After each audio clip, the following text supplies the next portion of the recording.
Thank you for listening to Forever Shelfmates. As a small podcast, we rely on word of mouth and ratings to gain new listeners. If you like the show, please be sure to tell your friends, family, landlord, colleagues, anyone who will listen, and leave us a 5-star rating on the listening platform of your choice. Thank you, and enjoy the show.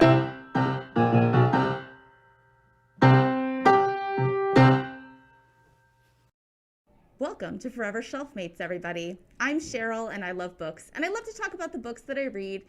And luckily, I'm a librarian, so I have a job where I get to talk about the books that I love to read. I'm here with my co-librarian and BFF, Mirele. If I'm your BFF, why don't you put the microphone closer to my mouth? We're back again with another fantasy and sci-fi novel. This time we are discussing The Hitchhiker's Guide to the Galaxy by Douglas Adams. We should also note that we are joined by our amazing producer, Aaron Adams. Woo! No Hello. relation. Hello.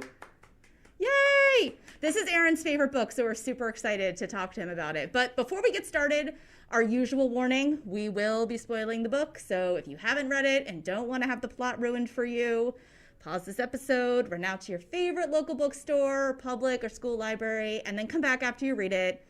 Don't worry, we'll still be here. All right, here we go. Shelfmates, shelfmates, reading books is what we do. Shelfmates, shelfmates, and we talk about them too. I'm Cheryl. I like light and fluffy. Mirele, I like dark, stuffy. Shelfmates, shelfmates, we're so glad that you are here to hear us. Let's dive in, shall we?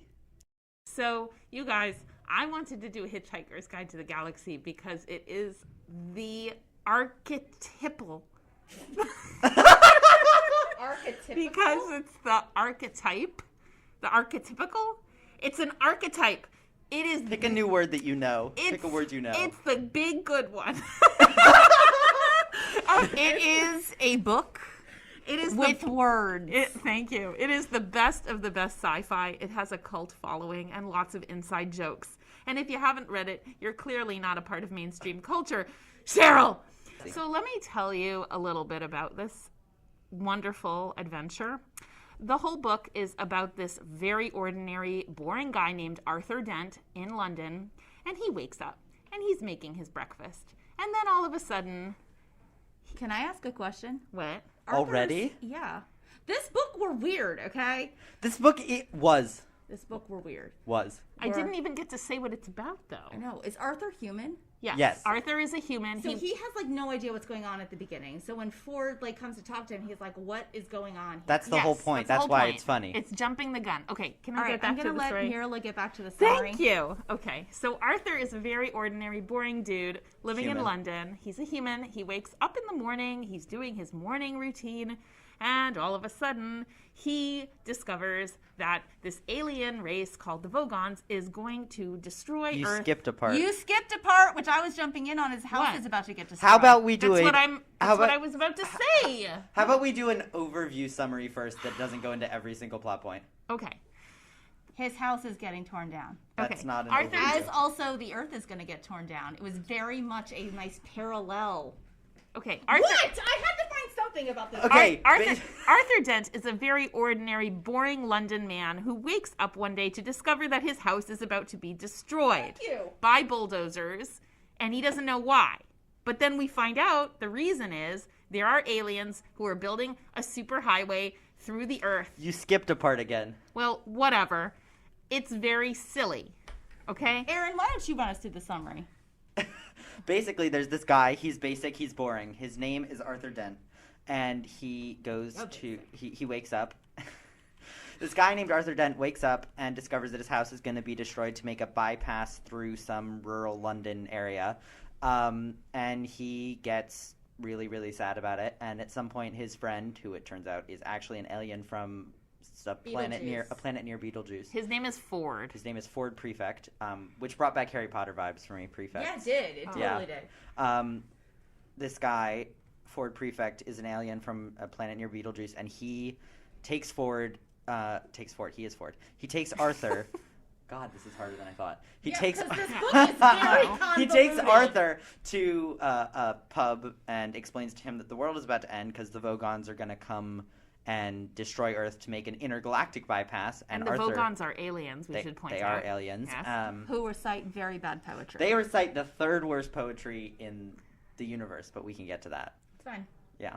Keep going. You're doing a great job so far. Yeah, keep going. So Ford is a field researcher for this book called Hitchhiker's Guide to the Galaxy, which he shows Arthur and explains that Earth is definitely not the only inhabited planet and that they're about to get destroyed. And then he basically gets Arthur super drunk and zaps him up into the Vogon spaceship by way of the Vogon's catering staff, which are, I don't actually know how to pronounce it, the Dentrasis? Dentrasis? Dentrisis, maybe? The Dentrisis? D-aliens. The D- Or, in Mirele speak, the Dalians. yeah. Mic the drop, Dalians. we're done. Yeah, very nice. No, very we're not nice. even close the to Dalians. done. The Dentrasis alien. Dalians. We'll call them that because I'm afraid that Cheryl's going to keep interrupting me. The Dalians are the caterers. They let them on. The Vogons eventually find them and eject them into space after reading them some of their poetry. Which is considered Which Arthur- torture. Which Arthur very much enjoyed, apparently. Arthur didn't hate it. No, he did hate it. Arthur did Was hate he it. making up He was all of making the- it. Yes, he was buttering it up. The He was Vogons. trying because they said when somebody says I'm gonna read you poetry, I hope, and then I'm gonna throw you into space. You tell them the poetry is good because you hope they do not throw you into space. Right. Because they were going to die. I think that part was fairly clear. I mean, with all of the stuff he was spouting, it was very clear that it was a bunch of bull honky that he was saying about, was it about a talk into Yes. the Vogons' ear holes about how great the poetry was. I'm using air quotes, everyone, how great it was. But it was kind of unclear whether he actually, didn't hate it. He hated it.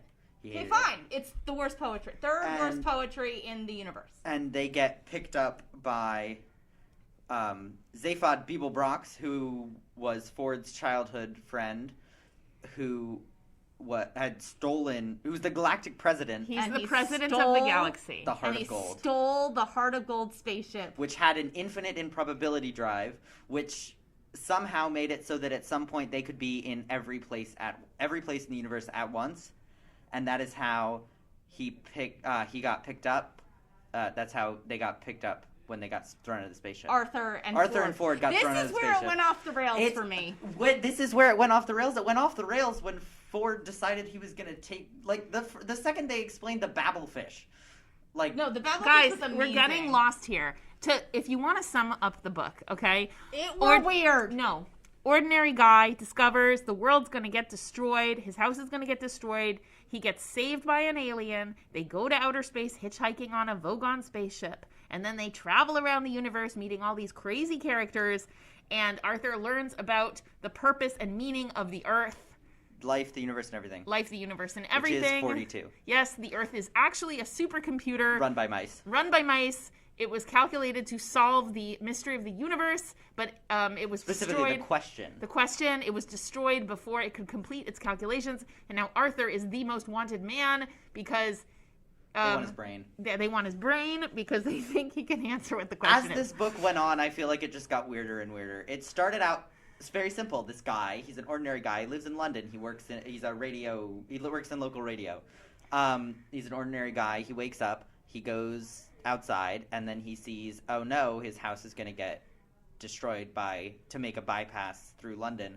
So he lies on the ground in front of the bulldozers. Which is weird, but not as weird as it's about to get. No, there are definitely people who stage protests about That's knocking happened things before. down. Like Right. that That's a literally, thing. that has legitimately happened That is a thing. before. Right. But what is kind of funny is that at the same time, Earth is being destroyed to create an intergalactic byway. And who's laying down in front of the Earth to stop them from demolishing it? Nobody. Right. We're just gone. It's a very Like poof. satirical book. It's very funny. It's reminiscent of Monty Python.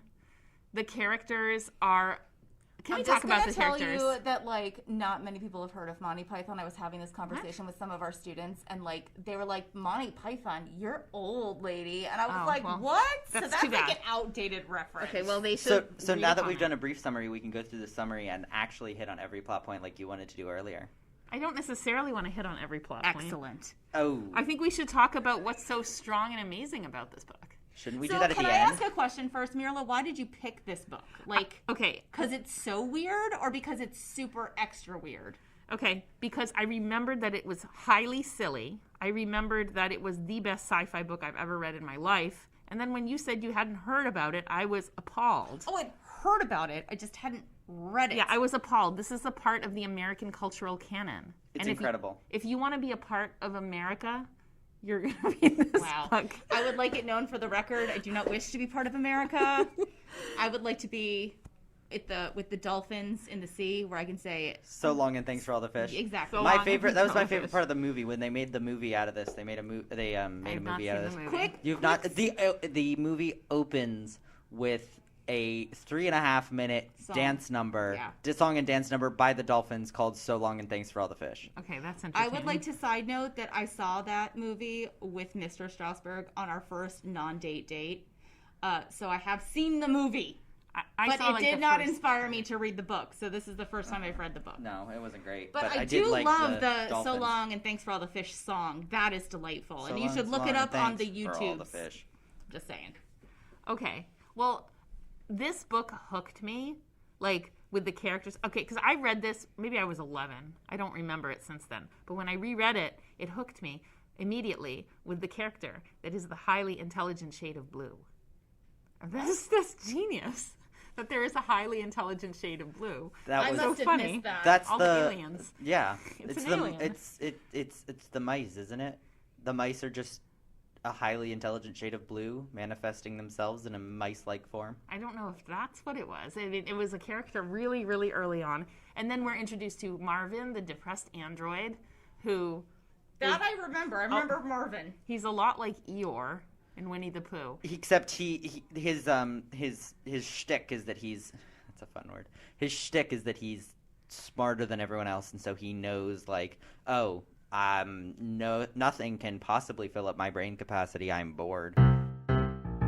Arthur Dent basically gets super, super, super wasted with Ford after he goes to the bar, where Ford first charms the foreman of the construction company to lie down in Arthur's place. Yeah, that was ridiculous. delightful. That was hilarious. delightful. And Ford took him to a pub, and he's like, all right, now we're at a pub. Drink all this beer. He gives him a lot of beer. And then he says the world's going to end, and shows him the Hitchhiker's Guide to the Galaxy for the first time. Which is and- a travel guide. which is a travel guide with the words "Don't Panic" printed. Those are the first words in the book. And then when Arthur inevitably starts panicking because the world's about to end, he's like, dude, just It's on the remember cover. the first words? It's not even. It's on the cover. Like it's. Don't Yeah. panic. The way I imagined it, it was like a Game Boy looking console thing, Yeah. and which, Like an old school Game Boy? like an old school Game Boy That's awesome. console with like a little screen. That says, don't panic. No, with like, and then the cover, it's like a cover like you Oh, put on a okay. graphing Yeah, calculator, and it says "Don't Panic" engraved in it. Yep. That's how I saw it. That's awesome. I like that visual imagery right there. I should be an author. No, I shouldn't. I would read Maybe the you book, are but you're because your right. last name. Your Like- last name is Adams. So yeah, maybe my you are aunt, his my son. aunt at one point ran into him at a book signing, and he asked for her name, and she gave it to him, and her last name is also Adams, and he goes, "Whoa, are you secretly my wife?" And that was the interaction, and that's the only interaction that she ever had with him. But it's a fun story. That That's is an memorable. amazing story, actually. And then Ford grabs a bunch of peanuts, which will be important later, and throws Arthur into a spaceship. The Vogon spaceship, which has come down from wherever the Vogons are from. I forget. I don't remember. Yeah, I forget where they're from. Wait, but before he does that, he pays the barman, it's like this 26 shillings for his beer, and he gives him like £5, which is like, like a 500% like tip. And he's like, yeah, see ya. And it You was did like, the math way except- wong on that. Whatever. It's like a 2,000%. Whatever. It's some insane amount of money that he left because the world's about to end. So, It's the way it is. It was very amusing that it was like, oh, I'm going to give you all this money, but too bad you won't be around to spend it in about a minute and a half. Right. Which is also funny. Yes. So then they end up on the Vogan spaceship, courtesy of the Dalians, which is who mostly do it to annoy the Vogons. Vogons? Yeah, the Vogons. Vogons. Who Oh, then... you listen to this, I so listen you know to it. how all I know. of this is pronounced. Yes. Not So- Vogan like Volkswagen. It's Vogon. Like Volkswagen. Volkswagen. They're Miss the Saigon. Vogons. Yes. We just laid some like Pop rhyme culture right there straight on through you. there, yeah. Pop culture, everybody. You guys are too trendy.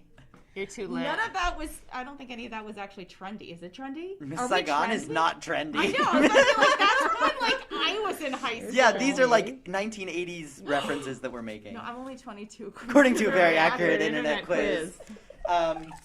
Then the Vogons find these Stowaways. two stowaways and threaten to read them poetry. And this is another line that made me laugh, was when the Arthur goes, "What's going to happen to us now?" And Ford goes, "Well, if we're lucky, they're just going to put us in an airlock and shoot us into space." And Arthur goes, "And if we're unlucky?" And Ford goes, "He'll read us some of his poetry first."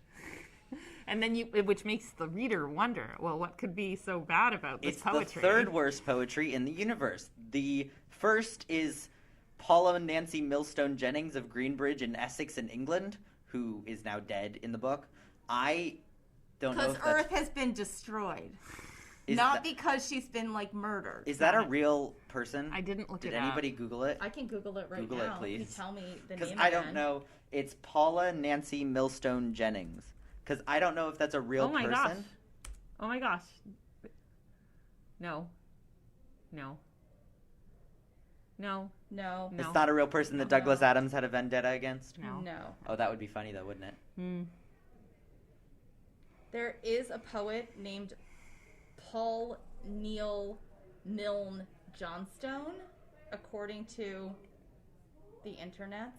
You think it was a jab at him? I think it's just a joke. I think that Douglas Adams was making a joke. Okay, was I didn't making know it if funny. he was trying to get at someone. And the second worst is the Asgoths of Krea. I actually wrote this part out from the book because their poet master, whose name is Grunthos the Flatulent, read a poem called "Ode to a Small Lump of Green Putty I Found in My Armpit One Midsummer Morning."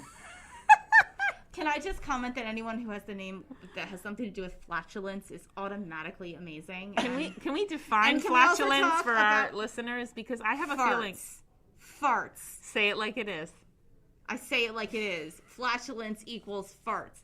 Also, can we talk about the conversation we had this morning about whether poop touches you or you touch poop? It's just, I'm cutting that out. This is the way the day has gone. So we're talking flatulence and poop. We're not talking poop. We're cutting poop. Wow. That was your sister, by the way. And Taylor. I have no doubt that was my sister.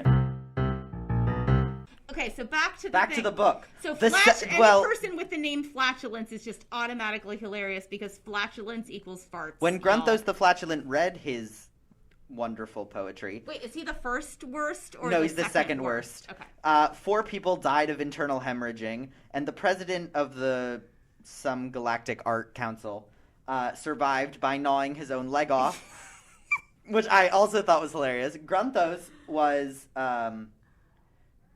about to read a 12-book epic he wrote that was called My Favorite Bath Time Gurgles. When his own major intestine, this is a quote, when his own major intestine leapt through his neck and throttled his brain in order to save civilization and the universe. This is very graphic and also very descriptive. And so funny. Yes. Yeah, there are gross moments in this book, and that is one of them. So at this point, we've met the Vogons, Arthur and Ford, and the Dalians, sorry. And You then can call them whatever their name is. I just don't know how to remember. pronounce their names. The so- Dalians. We've also met the Babblefish, which is We've one of met the my favorite Babblefish. characters ever. And we've met the guide. The guide is kind of like our guide throughout this. And we also learn at this point that what is the entry for the Earth in the original Hitchhiker's Guide to the Galaxy? Harmless. And Ford spent 15 years trying to learn trying to write a new description. And he said that he sent it off to his editor, and his editor trimmed it down. and now it says, Mostly harmless. which is just hilarious also to me. It kind of makes you wonder what the other planets are like out there if we're mostly harmless. That's just it. We're just mostly harmless. Well, in the grand Mostly. scheme of the universe, we're mostly harmless. I mean, we do have our mice overlords, and we also do. We're have also the a supercomputer, but we'll get to that. I know, but we also have the dolphins. Yeah, the Who've dolphins been trying are to warn us. The dolphins, humans are That actually. was the funniest part of the whole book. Humans are also actually the third most intelligent animal on the planet. The second is the dolphins, and the first is the mice overlords. But we'll get to that in a second. So we then meet Zaphod. We get Ford and Arthur get thrown out of an airlock by the Vogons. And they have 30 seconds They have 30 seconds in which to live. After 29 seconds, something super improbable happens. Because of the improbability drive, which is installed on the Heart of Gold spaceship, that Zaphod Beeblebrox became president of the galaxy in order to steal. Because He had to get invited to the ceremony. well, the reason he stole it is not even clear. It's because his brain, which is messed up, told him to. But he His has brain two told brains. him- I thought it was his best friend when he was a kid told him to. No, his brain told him to. How did his brain tell him to do this? Because he himself, Zaphod Beeblebrox, ZB, had carved out his... burned in his brain. Yeah, he was carved gross. out part of his brain. Very, part was gross. very weird. Which was really weird, but he carved out part of his brain because he had a vision for himself. He put his initials on it, and then he cut that part of his brain off of the rest of his brain, so he didn't remember doing it, and he found it on a scan that he did of his brain. But he became president of the galaxy, and I know that I'm making no sense here, but this is as sensical as this book's gonna get. It Wait, was, did you just say this is as sensical as this book is going to get, or this is as nonsensical as this book is going to get? Because it could go either way. It's Honestly. both. Honestly, it's both. It is both. Zaphod Actually, you're right. Beeblebrox has the Heart of Gold, which he stole from the ceremony to introduce it, which he only got invited to because he was president of the galaxy. And he was only president of the galaxy because he knew that he wanted to steal the Heart of Gold spaceship when it was created. So he stole it, and then he picked up this Earth girl named Trillian, who had rescued 2 mice, which happened to be Benji and Frankie. wait, we should say Trillian is not her original name. She used to be Tricia McMillan. That's and she true. actually was this girl that Arthur met at a party or in a pub. And he was hitting on her, and then Zaphod Beeblebrox with 2 heads and 3 arms, which he has, by the way, 2 heads and 3 arms, came in, hit on her, took her home in air quotes, and put her on the spaceship. Right. If you feel, dear listener, feel that you are very, very confused, please note you are not alone. I read this book and I'm very confused. So, it happens this way, and then you flash back to Zaphod Beeblebutts. Zaphod. Is that his whole name? Zaphod Beeblebrox. Zaphod Beeblebutts. Do not say that. I don't know his name. Zaphod Beeblebrox. Okay, Beeblebrox. Wait. Whatever. Zaphod. Zaphod. Whatever. Don't drop the mic. Here we go. Whatever. Okay, I'm just saying. We flash back to when he's at the ceremony, and the book goes through all this, but it is confusing. Clearly, I am confused. You need to read this book more than once. I'm just saying. Yeah, can I just say that in my notes here, I have a section and it says problems, confusion, hole in the universe, and the probability factor voice. What the heck is going on? Yeah, that's pretty accurate. And there's this infinite improbability drive that's like, oh, it'll make the most improbable thing in the universe happen. So basically, after they get picked up, Ford and Arthur get picked up, they're riding now with Zaphod on his Heart of Gold spaceship on his mission to find the lost planet of Magrathea. Which is because why? Why not? Because it's the most important Because it's the most important planet because and it's been missing. used to be the most important planet because they manufacture other planets for the super rich, and then it went off the map. Oh, and the best part is the guy who does Slarty fjords. Bartfast. Slarty Bartfast, who does fjords. Doesn't he do like fjords Yes, off the he coast won of an Hamburg? award. He won an award for the fjords of Norway, and that was brilliant. That's And then he's so going funny. to cover the new Earth in Africa all in fjords because So that's what he's good at. Funny. Oh my goodness, Wait, it's so wasn't funny. it Slarty Bart Face? No, Fast. it's not fart face. I'm sorry, it's not fart. Slarty Fart Oh my Face. And now we have our general theme for this episode. flatulence, and slarty fart face. People butts. And people butts. Guys. Rapidly moving on in the plot of this book, Zaphod and crew get attacked by an ancient missile defense system that's 5 million years old that's on Magrathea. Magrathea. And they're Stop for a sec. rude. I'm sorry. I knew it was coming. And they're about to get destroyed by these 2 missiles that are coming at their ship.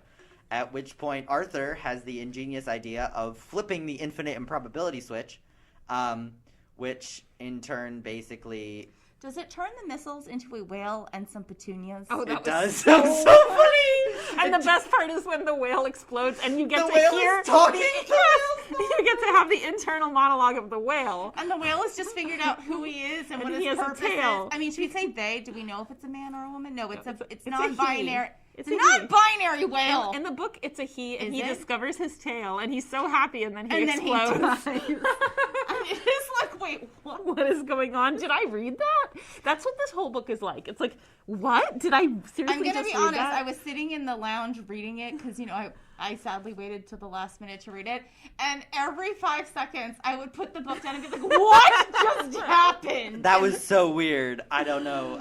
The whole book is just, it's insane. And there's so many levels, and you have to go back and read it. And let me just put in a word about how cultish this is.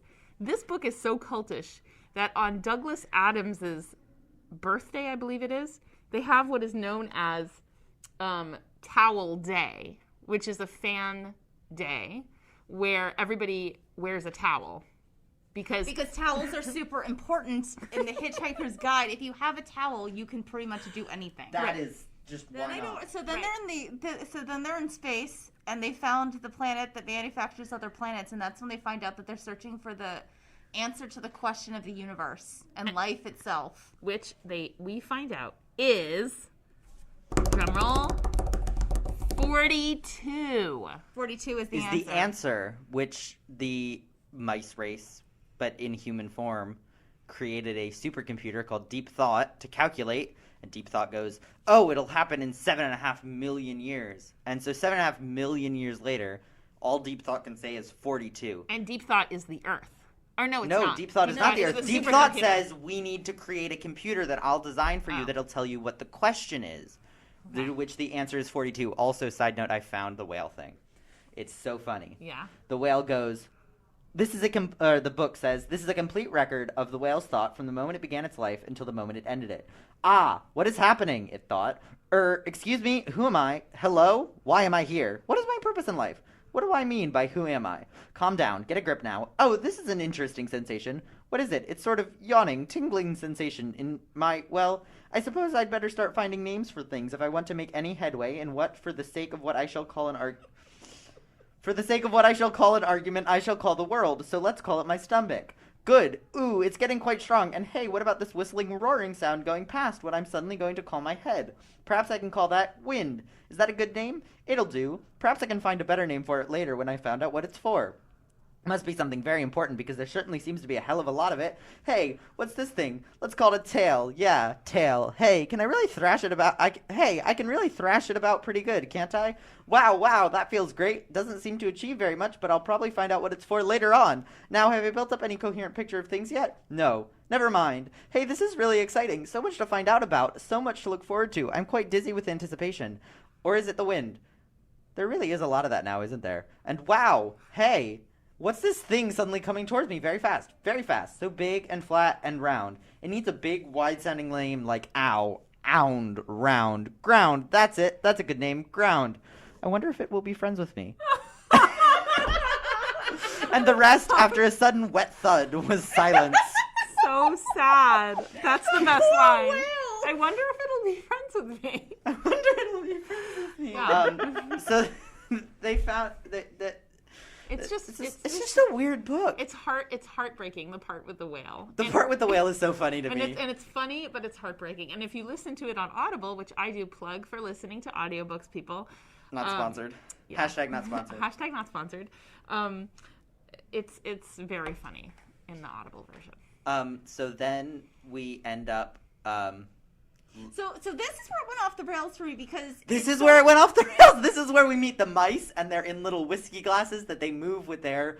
yeah, this is where it went off the rails. This is where it went off the I rails. think it went off the rails as soon as you introduced the improbability drive. The improbability That was drive weird. weird to I me. got the improbability drive, and I got the rescue and the going to the Magnathea planet and the Beeble butts and. but wanted to say people. when the mice came, Wait, you the were other ones, the confused. aliens, all of that I got. But once you get to the mice, I just did not understand our mice overlords. And then at the very end, I felt like the book just stopped. Okay, that's because it Yeah. was written as more than one. The next book is called The Restaurant at the End of the Universe. So what happens And so there? that's where I I got don't remember. confused. Is that it definitely did not feel like a book that you could just finish.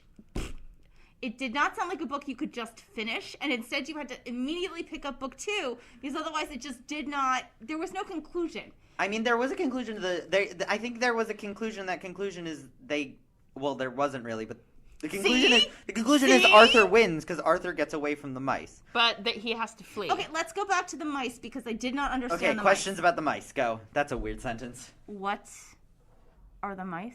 Why? The mice. Wait, wait, wait, I go back, go back, go back. No. If you Marvel reference me, if you Marvel reference do me you right one here, I'm better. going to lose You it. guys are nuts. Why is Gamora? I'll do you one better. Where?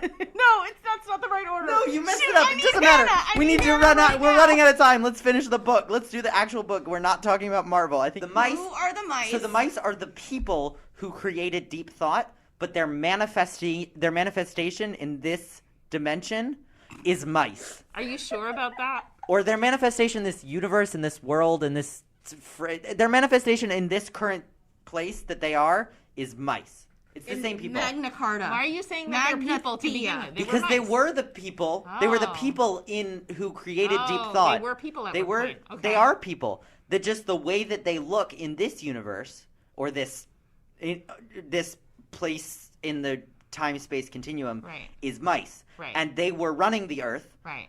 Because they created deep thought, and they were the ones who they hired the Magrathians, who had been asleep for 5 million years, to create. I just called them the Magna Cartathians. Which is also To create that was 1215. 1215 AD is when that was signed. It doesn't matter. CE. Really stupid. No. CE. It doesn't matter. AD doesn't. It doesn't matter. Whatever. It's fine. Oh shoot! I hit my mic. It doesn't matter. I didn't need to repeat that. Anyway, there's these people, and now they're mice, and they are in charge of the universe, and they want to find the question to the answer. The Earth was supposed to do that. The Earth was built by the Magrathian. The Magna Carthians. Oh God!